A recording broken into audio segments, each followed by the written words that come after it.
Hello, नमस्कार और आदाब तमाम मेरे दोस्तों को। आपके दोस्त और रहनुमा इरफान की तरफ से एक बार फिर आपके अपने चैनल एस्ट्रो असुरेंस पर। बहुत मर्तबा हम खाने को जिंदगी की रूह समझते हैं और जो लोग अपने आप को फूडी कहलवाते हैं वो सिर्फ खाने के क्वालिटी और किस्म पर ही ध्यान नहीं देते, ना ही सिर्फ मिकदार पर, बल्कि इस पर भी कि वो खाना किस तरह खाते हैं। मतलब ये कि वो किन जगहों पे जाते हैं, किस किस्म के बर्तनों में खाना खाते हैं और ऐसी बहुत सी चीजें। मगर ये तो तय है कि खाने की क्वालिटी और उसकी किस्म किसी फूडी के लिए अहमियत रखती है। जो लोग खाने का लुत्फ उठाते हैं वो कभी कभी स्ट्रीट फूड का भी मजा ले सकते हैं, भले ही वहां बैठने का इंतजाम बहुत अच्छा ना हो या और भी बहुत सी कमियां हो, फिर भी उनके जायके के बुतों में जान आ जाती है, इसलिए कि खाने की जो किस्म है वो उनके मिजाज से मेल खाती है। तो सबसे पहले मैं ये साफ कर दूं कि मैं खुद को फूडी नहीं मानता। मुझे अच्छा खाना पसंद है, मगर मेरे सामने एक मुश्किल ये है कि अगर कोई मुझसे पूछे कि दोपहर में क्या खाया था तो शाम तक मैं भूल जाता हूँ। और मेरी बेटर हाफ के साथ एक और बात है कि वो क्या उम्दा खाना बनाती है और लोग उसमें मौजूद हर मसाले की तारीफ करते हैं कि ये बेहतरीन है, ये फ्लेवर कमाल है। मैं बस ये बता सकता हूँ कि खाना अच्छा है या बुरा, मुझे पसंद आया या नहीं। मैं वो इंसान नहीं हूँ कि किसी एक मसाले को अलग करके बताऊं कि ये ज्यादा हो गया, ये कम। खाने के मामले में वो गहरी दिलचस्पी मैं नहीं रखता। मगर हमारी मजहबी किताबें, हमारे श्लोक खाने के बारे में बहुत कुछ कहते हैं। वो बताते हैं कि किस किस्म का खाना, कैसा खाना, किस तरीके से खाना चाहिए, कितनी मिकदार में, कब खाना चाहिए, और सबसे अहम ये कि उस तरह के खाने से तुम्हें क्या फायदा पहुंचेगा। और ज्योतिष के नजरिए से भी बहुत सी ज्योतिष की किताबें, जिनमें दुनियावी ज्योतिष की मशहूर किताब बृहद संहिता भी शामिल है, खूब बताती हैं कि हमें कैसा खाना खाना चाहिए और उससे हमें कैसे फायदे होते हैं। अगर खाना इतना अहम है और वो ज्योतिषीय तौर पर भी असर करता है तो हमें इस पहलू में गहराई से उतरना बहुत जरूरी है, ताकि हम ग्रहों की स्थिति, दशाओं और उनकी ताकत के जरिए अपनी जिंदगी में कम से अच्छा और अच्छे से जबरदस्त असर ला सकें। इसलिए मैं आज बस अपनी तरफ से या आम ज्योतिषीय जानकारी से नहीं, बल्कि श्लोकों की जबान में ही बात करूंगा। तो चलिए आज श्लोकों की दुनिया में गहरे उतरते हैं। पहला श्लोक मैं आपको चांद और महीनों के बारे में सुनाता हूँ। मैं और बहुत सी ज्योतिष की किताबें चांद को सबसे ज्यादा अहम, सबसे ताकतवर ग्रह मानते हैं, इसलिए कि चांद दिमाग की निशानी है, चांद दिल को दिखाता है, चांद माँ को दिखाता है और चांद चौथे घर का मालिक है, जो कि मानसिक सुकून और घर की खुशी का घर है। अगर मानसिक सुकून है तो घर में खुशी है, घर अच्छा है, माहौल अच्छा है, घर से लेकर गहनों तक, गाड़ियों तक, जो चाहो सब है। तो शुरू करते हैं उस श्लोक से जो चांद के बारे में है और वृषभ राशि में चांद के ऊंचे होने के बारे में, और देखते हैं कि ये चांद के बुलंद होने पर खाने के बारे में क्या कहता है। होरा रत्नम कहता है, जिस इंसान का चांद कर्क राशि में होगा वो खूब किस्मत, हिम्मत, घर, दोस्त और सफर से मालामाल होगा। उसे नजूम और फनून का इल्म होगा, औरतों की मोहब्बत में मशगूल रहेगा, शुक्रगुजार होगा, बादशाह का वजीर होगा, अच्छी खासियतें होंगी, दूर दराज इलाकों में रहेगा, गोश्त खाएगा, परेशान रहेगा और पानी और फूलों से लगाव होगा। उसकी तरक्की में उतार चढ़ाव आएंगे। उसका नाता मंदिरों, बागों और कुओं की तामीर से होगा और वो हट्टा कट्टा होगा। तो यहाँ पर वो जिसे हम सात्विक नहीं कहते, मतलब गोश्त, जिसे अक्सर राजसी कहा जाता है और कुछ लोग तो उसे तामसी भी कहते हैं। फिर ये कैसे मुमकिन है कि गोश्त खाने वाला इंसान चांद के बुलंद होने से जोड़ा जाए और उसका मंदिरों की तामीर से भी नाता हो? ये सोचने वाली बात है। इसका मतलब ये हुआ कि गोश्त खाना अपने आप में कोई बुरी चीज नहीं, मगर ये कहा गया है कि कुछ जातियां जिनके धार्मिक फर्ज है उन्हें गोश्त से परहेज करना चाहिए। यानी अगर तुम कोई मजहबी काम कर रहे हो तो गोश्त खाने से बचो।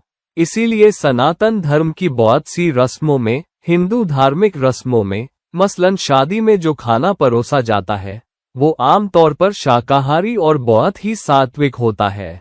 और बच्चे के मुंडन जैसे और दूसरे धार्मिक मौकों पर भी, या किसी के मरने पर गरीबों को खाना खिलाने में भी वो खाना शाकाहारी ही होता है। तो गोश्त खाया जा सकता है, मगर जब तुम धार्मिक रस्म कर रहे हो या धार्मिक मतलब जाप तप जैसी चीजों में मशगूल हो तो बचना चाहिए। मिसाल के तौर पर तुम स्नान करते हो, नहाने के बाद तुम पाक साफ हो जाते हो, उस वक्त गोश्त ना खाओ। अपने मंत्र करो, अपना जाप करो, पूजा करो, और जब ये सब हो जाए तब चाहो तो गोश्त खा सकते हो। तो जो वक्त स्नान यानी पाकीज़गी के नहाने के बाद और धार्मिक रस्म या मंत्र पढ़ने, जाप करने, पूजा करने के बीच का है, उस वक्त कोशिश करो कि गोश्त और शराब से दूर रहो, क्योंकि ये चीजें तुम्हारी पाकीज़गी को दूर करती हैं और देवताओं हज़रात को खुश नहीं करती। ये एक चीज है जिससे बचना है। अब जहां ये कहा गया है कि धार्मिक रस्मों के वक्त गोश्त और शराब से बचो, वहीं कुछ खास धार्मिक रस्मों में देवताओं को गोश्त, मेवे और शराब चढ़ाने का भी हुक्म खुद श्लोकों में है। ये श्लोक देखते हैं। उस जगह पंडित एक चक्र बनाए और उसे तरह तरह के जवाहरात से भर दे, और सांपों, यक्षों, देवताओं, इंसानों, गंधर्वों, अप्सराओं, ऋषियों और सिद्धों की पूजा के लिए अलग जगहें रखे। होशियार पंडित रंग बिरंगे पाउडरों से ग्रहों की शक्लें बनाए, सब तारों, रुद्रों, 7 माताओं, स्कंद, विष्णु, विशाखा, दिशाओं के रखवालों, भविष्य जानने वालों और देवियों के साथ, और खूब सुगंध, फूलों की मालाएं, इत्र लगा लेप, खाने की चीजें, कई किस्म के खाने, तरह तरह की जड़ें, फल, गोश्त और दिलकश पेय जैसे ताड़ी, दूध और शराब से उनकी विधिवत पूजा करे। तो यहाँ ताड़ी, जो एक किस्म की देसी शराब है, और कभी कभी ठेठ शराब, लोग उसे वाइन कहते हैं, तरह तरह के गोश्त, फल और पकवान, ये सब धार्मिक रस्मों में चढ़ाए जा सकते हैं, मगर वो खास रस्में होती है और आमतौर पर ये पंडित नहीं करते, और अगर पंडित करें भी तो उन्हें सात्विक चीजें चढ़ाने को कहा गया है। जबकि यहाँ हम देख रहे हैं कि राजसी और तामसी दोनों तरह की चीजों का मिला जुला इंतजाम है। सात्विक मतलब अच्छाई से जुड़ी चीजें, राजसी मतलब जुनून और चाहत से जुड़ा, और तामसी मतलब तारीकी या अंधेरे से। तो कुछ खाने, कुछ काम, कुछ पीने की चीजें सात्विक, कुछ राजसी और कुछ तामसी गिनी गई है। इसलिए ये जानना जरूरी है कि जब तुम मंत्र, जाप या पूजा कर रहे हो तो देवता को कैसा भोग लगे। मगर सबसे बेहतर ये है कि मंत्रों के जाप के वक्त उन खाने पीने की चीजों से बचो जो उस खास ग्रह के मिजाज के मुवाफिक नहीं। मिसाल के तौर पर अगर तुम चांद, सूरज या गुरु के किसी मंत्र का जाप कर रहे हो तो बेहतर ये है कि स्नान और मंत्र जाप के बीच सिर्फ सात्विक खाना खाओ। यही चीज शुक्र के लिए भी कर सकते हो, मगर शुक्र का मिजाज ज्यादा राजसी है, इसलिए गोश्त और शराब के बारे में कुछ ऋषि और ज्योतिषी कहते हैं कि कोई हर्ज नहीं, फर्क नहीं पड़ता। मगर मैं यही सुझाऊंगा कि जब भी कोई मंत्र करो, चाहे वो राहु केतु के ही क्यों ना हो, सात्विक खाने से चिपके रहो, क्योंकि जब हम राहु केतु को शांत करने वाले मंत्र करते हैं तो खाने की किस्म बहुत अहम नहीं रह जाती, मगर फिर भी सात्विक खाना बेहतर है। अब बलभद्र होरा रत्नम में एक अहम श्लोक लाते हैं जो शास्त्रों के गोश्त खाने के बारे में रवैये से जुड़ा है। वो कहते हैं, अगर तकदीर ही सब कुछ है और बाकी तमाम शर्तें फजूल है तो इंसानी कोशिशें बेकार जाएंगी। इस सिलसिले में कहा गया है कि किरदार तो तकदीर के दायरे में ही होते हैं। अगर ये मान लिया जाए तो श्रुति और स्मृति पवित्र धार्मिक कानूनों के ये हुक्म की ज्योतिषोम यज्ञ करो जन्नत या मुक्ति के लिए, या ग्रहों की रस्में करो दौलत और ताकत के लिए, जहरीला गोश्त ना खाओ, पेड़ों पर खतरे से ना चढ़ो, ये सब बेकार हो जाएंगे। इसका मतलब ये हुआ कि श्रुति और स्मृति जैसी मजहबी किताबों में भी कई किस्म के इलाज, यज्ञ, पूजा या ऐसी सरगर्मियां बताई गई हैं जो जिंदगी में खास नतीजे हासिल करने के लिए की जाती हैं, जिसमें जिंदगी के बेहतर नतीजे पाना भी शामिल है। और बलभद्र कहते हैं, ये ग्रहों की रस्मों से होते हैं जिनमें ये भी है कि जहरीला गोश्त ना खाओ, मतलब बेजहर या राजसी गोश्त खाना जायज है। यानी गोश्त की भी तरह तरह की किस्में हैं। शाकाहारी जानवरों का गोश्त जायज ठहराया गया, मगर बिल्ली, कुत्ते या जंगली दरिंदों का गोश्त यानी गोश्तखोर जानवरों का हराम है। तो श्रुति और स्मृति में ही राजसी गोश्त और तामसी गोश्त में साफ फर्क बताया गया है, और ये भी कि कौन सा गोश्त इस्तेमाल कर सकते हैं और कौन सा नहीं। और फिर बिना किसी हद के सब कुछ खाने के बारे में देखते हैं श्लोक क्या कहता है। मैं अनुवाद करता हूँ। जो राक्षस साल में पैदा होगा वो सब कुछ खाएगा, नाशुक्रा होगा और हलाल हराम में फर्क नहीं कर पाएगा, दूसरों को तकलीफ देगा और खूब मुसीबत में रहेगा। यानी शास्त्रों का मानना है, श्लोक कहते हैं कि जब तुम खाने में चुनाव नहीं करते तो तुम हलाल हराम में फर्क करने की सलाहियत खो बैठते हो, और फिर तुम्हारे किरदार भी हराम की तरफ झुक सकते हैं क्योंकि वो तमीज खत्म हो जाती है। और इसीलिए तुम देखोगे कि आमतौर पर मगरबी मुल्कों में लोग सब कुछ खाते हैं, किसी चीज से परहेज नहीं। वो तरह तरह के खाने आजमाना चाहते हैं। कोई मगरबी जो चीन जाता है वो सांप, चूहे, क्या क्या नहीं खा लेता, बस ट्राई करने के लिए। और इसी वजह से मगरबी मुआशरे में भी तुम देखो कि उनकी रोजमर्रा की जिंदगी में हालांकि वो तमीज के बहुत ख्वाह हैं, मगर अपने किरदारों और जिंदगी में अक्सर हदें नहीं रखते, और बहुत सी हदें उनके लिए मुबाह है, या हदों से गुजर जाना उनके यहाँ बुरा नहीं। दूसरी बात ये कि मीठा खाना सिर्फ सात्विक तबीयत ही नहीं बल्कि शगुन और बरकत से भी जोड़ा गया है। देखते हैं ये श्लोक क्या कहता है। जो शिशिर ऋतु में पैदा होगा वो ताकत, खुशी और लंबी उम्र से नवाजा जाएगा। उसे मीठा खाने का शौक होगा और उसका सुलूक दोस्ताना होगा। हाँ, उसे बादी की बीमारियां होंगी। मतलब तुम्हारा दोस्ताना बर्ताव सीधे तौर पर मीठा खाने से भी जोड़ा गया है। मीठा खाना यहाँ सिर्फ मीठी चीजें खाना नहीं बल्कि सात्विक खाने की तरफ इशारा है, जो कि ज्यादातर शाकाहार से जुड़ा है। ये नहीं कि गोश्त खाने वाले पर ये बात लागू नहीं होती, मगर जितना ज्यादा तुम शाकाहारी खाना खाओ और उसमें मिठास, गुड़, चीनी या मीठे फल डालो, वो शगुन समझा जाता है। और यही वजह है कि देवताओं के भोग में सब्जियां नहीं बल्कि फल बहुत अहम है, क्योंकि फल जो मीठे होते हैं या फल ही वो सबसे ज्यादा सात्विक और बरकत लाने वाले माने गए हैं और देवताओं और ग्रहों को राजी करने वाले हैं। इसलिए तरह तरह के फल अगर तुम खास ग्रहों की ताकत बढ़ाने के लिए खाओ तो बेहतर होगा। तो मिसाल के तौर पर अगर तुम चाहते हो कि चांद की ताकत बढ़े और वो मजबूत हो तो मीठा और ठंडा दूध पीना या मीठी दही, फ्लेवर्ड मिल्क, ये चांद की ताकत बढ़ाता है और तुम्हें चांद से उम्मीद के नतीजे ज्यादा मिलते हैं। दूसरा मामला खाने की मिकदार का है, और जो इंसान बेहद खाता है उसे बेवकूफी या बीमारी से जोड़ा गया है। देखते हैं ये श्लोक क्या कहता है। जो आषाढ़ महीने में पैदा होगा वो गुस्सैल होगा, बड़े शौक से खाएगा, मेहनती होगा, ठंडी चीजों में मशगूल रहेगा, हमेशा बीमार रहेगा और बेवकूफ होगा। तो जो ज्यादा खाता है वो मेहनती भी हो सकता है मगर बीमारी भी दावत देता है, सुस्ती बुलाता है और गलत फैसले करने की आदत पड़ती है, जो कि बेवकूफी है। इसलिए मीठा खाओ, सात्विक खाओ, मगर हद में रहकर और तरतीब से। यही ग्रहों की ताकत बढ़ाने, जिंदगी में बरकत लाने, देवताओं को खुश रखने, उनके गुस्से से बचने और कुंडली में ग्रहों की ताकत बढ़ाने से जोड़ा गया है।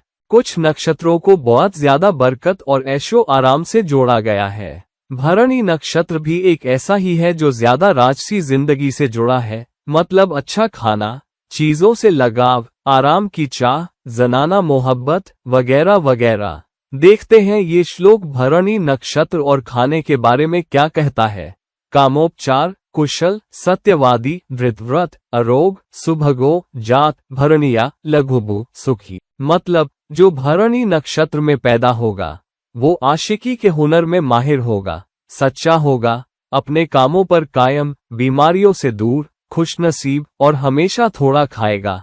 तो भरणी नक्षत्र वाले बहुत बरकत और ऐशो आराम भी पाते हैं। मगर भरणी नक्षत्र का इंसान जहां वो अच्छे खाने पीने का ख्वाह होता है वहां खाना बहुत कम खाता है, खाने की किस्म और मिकदार में बहुत चुनाव करता है। तो बरकत का खूब खाने से कोई ताल्लुक नहीं। बरकत है तो खाने की क्वालिटी और किस्म में, और जो चीजें, जो खाना तुम्हें जिंदगी में मिलता है, बरकत का मिकदार से कोई वास्ता नहीं, वो तो जिंदगी की क्वालिटी से है। बगैर चुनाव के बस कुछ भी खाना, भरणी नक्षत्र वाले ऐसा नहीं करते, वरना ये जिंदगी के लिए बहुत खतरनाक है। और देखते हैं ये श्लोक क्या कहता है। जब तुम चुनाव नहीं करते और बस कुछ भी खा लेते हो, जो मार्जार योनि में होगा, उसकी आंखें मैलसी होंगी, वो सब कुछ खाएगा, बेधब दिमाग का होगा, झगड़ालू होगा और यूं ही गुस्सा करेगा। तो जब तुम बस कुछ भी खाते हो तो तुम झगड़ालू बन जाते हो, सोच सही नहीं पाते, दिमाग भटका रहता है और तुम्हारा बर्ताव और तमीज भी अच्छी नहीं रहती, और इस तरह तुम दूसरों से अच्छे ताल्लुक नहीं बना पाते और जिंदगी में अच्छे और शगुन वाले नतीजे नहीं ला पाते। इसलिए खाने में चुनाव करना जरूरी है और ये ध्यान रखना जरूरी है कि तुम ज्यादा से ज्यादा सात्विक खाना खाओ। कभी कभी थोड़ा राजसी भी ले सकते हो, मगर चुनाव करके और हद में, और तामसी चीजों से बचो। एक और अहम बात यह है कि हम जिस तत्व में पैदा हुए हैं, खास करके लग्न और जिस नक्षत्र में जन्मे हैं, उस तत्व का खाना खाने से सिर्फ लग्न और लग्नेश ही मजबूत नहीं होते, बल्कि नक्षत्र का मालिक भी ताकत पाता है। देखते हैं ये श्लोक क्या कहता है कि किस किस्म की निशानी या लग्न में पैदा होने पर क्या खाना बेहतर है। जिसमें जल तत्व ज्यादा होगा, वो पानी खूब पिएगा, मीठा बोलेगा, रसीला खाना खाएगा, दिमाग चंचल होगा, बहुत दोस्त होंगे और कहीं टिक के नहीं रहेगा। तो जल तत्व वाला इंसान कर्क, वृश्चिक, मीन लग्न में पैदा हुआ, कभी कभी वो पक्का नहीं लगता, क्योंकि पानी की तरह बहता रहता है, और ऐसे लोग शरबत या पतली चीजें ज्यादा पीते हैं और उनका मजा लेते हैं। मगर यहाँ ये है कि तुम कुछ ग्रहों की ताकत बढ़ाने के लिए खास खाना खा सकते हो, लेकिन अपनी खुराक ऐसे मिक्स करना जरूरी है कि जो ग्रह कमजोर हैं उनकी भी ताकत बढ़े। अगर तुम कर्क लग्न में पैदा हुए हो मगर चांद कमजोर है, तो पतली रसीली चीजें खाने पीने से चांद सुधरेगा। मगर अगर तुम्हारा लग्न पानी का है, जैसे कर्क, वृश्चिक, मीन, और कोई दूसरा ग्रह कमजोर है, तो उसे दूसरे तरीकों से मजबूत करना होगा। हाँ, खाना भी एक तरीका है, एक सरगर्मी जो ग्रहों की ताकत को बढ़ाती है, उतनी नहीं जितना बर्ताव और रवैया बढ़ाते हैं, मगर इतना जरूर कि जिस ग्रह की एनर्जी किसी खास खाने से जुड़ी है, उसे कुछ ताकत दे ही देती है। मिसाल के तौर पर, अगर गुरु कमजोर है, तो मीठा खाना, मीठे फल खाना गुरु के लिए अच्छा है। साथ में पीली चीजें या केसर खाना भी अच्छा है। केसर एक बेहतरीन चीज है जो सूरज और गुरु दोनों की क्वालिटी बेहतर करती है। इसलिए अगर तुम कर्क लग्न के हो और तुम्हारा चांद भी कमजोर है और गुरु भी कमजोर है, तो मीठा दूध पीना, ठंडा दूध जो रात भर फ्रिज में रखा हो, उसमें कुछ सूखे मेवे डाल दो, थोड़ी केसर डाल दो, रात भर छोड़ दो और सुबह जल्दी पी लो। ये किसी बड़े इलाज से कम नहीं। ये तुम्हारे चांद को ही नहीं सुधारेगा, बल्कि बाकी ग्रहों पर भी असर करेगा, क्योंकि कुछ सूखे मेवे दूसरे ग्रहों की ताकत भी बढ़ाते हैं। सूखे मेवे खास तौर से शुक्र की क्वालिटी सुधारते हैं। दूध, ठंडा दूध चांद और शुक्र दोनों के लिए अच्छा है, और इसमें थोड़ी केसर डालने से गुरु और सूरज दोनों मजबूत होंगे। तो रात को दूध में केसर, चीनी, सूखे मेवे डाल के फ्रिज में रख दो, सुबह ब्रश करने के बाद पी लो, और फिर 1-2 घंटे कुछ ना खाओ। ये एक कमाल का इलाज है, सेहत के लिए, दिमाग के लिए और कुंडली के ग्रहों की ताकत के लिए। तो ये जरूर आजमाओ, तुम्हें सेहत और अच्छे नतीजे जरूर मिलेंगे। अब एक श्लोक जो बताता है कि आखिर क्यों सात्विक खाने को राजसी से ज्यादा अहमियत दी गई और तामसी खाने से क्यों बोला गया। देखते हैं ये श्लोक, और आज का आखिरी श्लोक क्या कहता है। सत्व अच्छाई की बरकत देता है। ये इंसान को तमाम मखलूकात पर मेहरबान, पक्के इरादों वाला, बहादुर, सीधा सादा और ब्राह्मणों और देवताओं का भक्त बनाता है। रजस यानी जुनून या जोरदार सरगर्मी, अदब और शायरी, फनून, कुर्बानियों और औरतों में दिलचस्पी देता है और बहुत बहादुर बनाता है। तमस अंधेरा देता है और इंसान को बेवकूफ, सुस्त, गुस्सैल और सोने का आदी बना देता है। तो अगर तुम देवताओं को राजी रखना चाहते हो, उन्हें खुश रखना चाहते हो और बरकत बुलाना चाहते हो, तो सात्विक खाने से लगाव रखो, जो ज्यादातर शाकाहारी होता है। कभी कभी गोश्त खाना बुरा नहीं, मगर जब तुम मंत्र जाप, पूजा पाठ जैसी सरगर्मियों में मशगूल हो तो जरूर स्नान यानी पाकीज़गी के नहाने और उस धार्मिक काम या मंत्र जाप के बीच गोश्त से परहेज करो। उसके अलावा गोश्त खा सकते हो और रेड मीट से बचो और गोश्त की मिकदार भी कम रखो। राजसी खाना बुरा नहीं है, ये जिंदगी में जान डालता है, स्वाद देता है, जिसमें शराब और गोश्त और तरह तरह के गोश्त शामिल है। मगर कोशिश करो कि गोश्त और शराब की किस्म, उसकी मिकदार और कितनी बार खाते पीते हो, इन सबको हद में रखो। और तामसी यानी बहुत तेज शराब, देसी दारू वगैरह और बिना कुछ सोचे सब कुछ खाना, हर किस्म के गोश्त, रेड मीट भी, और वो गोश्त जिन्हें खाने से मना किया गया है जैसे सुअर का गोश्त, इन सब से बचो ताकि तुम सुस्त ना पड़ो, झगड़ालू ना बनो और अपनी तरफ बुरी एनर्जी ना बुलाओ। तो दोस्तों, देखो कि तुम्हारे खाने पीने की आदतें कैसी है, तुम्हारी कुंडली में कौन से ग्रह कमजोर हैं जिन्हें मजबूत करना है ताकि तुम उन ग्रहों से बेहतर नतीजे बुला सको। देखो कि तुम किस दशा में हो और दशेश कौन है, वो खाना खाओ, वो मील्स लो जो दशा अंतरदशा के मालिक से और तुम्हारी जिंदगी के अहम गोचर से भी जुड़े हो, और ताकि जो ग्रह कमजोर हैं वो ताकत पाएं और तुम बरकत पाओ, अच्छे नतीजे पाओ, देवताओं को अपनी तरफ खुश रखो और जिंदगी को जीने के काबिल और ज्यादा खुशहाल बना सको। तो दोस्तों, अगर तुम मुझसे कोई सलाह मशवरा चाहते हो तो मुझसे नीचे दिए लिंक पर राब्ता कर सकते हो। बराए मेहरबानी इस वीडियो को लाइक करो, शेयर करो और घंटी दबाओ ताकि तुम्हें खबर हो कि मेरी नई वीडियो कब आए। फिर मुलाकात होगी किसी और वक्त, किसी और वीडियो के साथ। तब तक के लिए ये थे आपके दोस्त और रहनुमा इरफान। खुदा हाफिज। नमस्कार।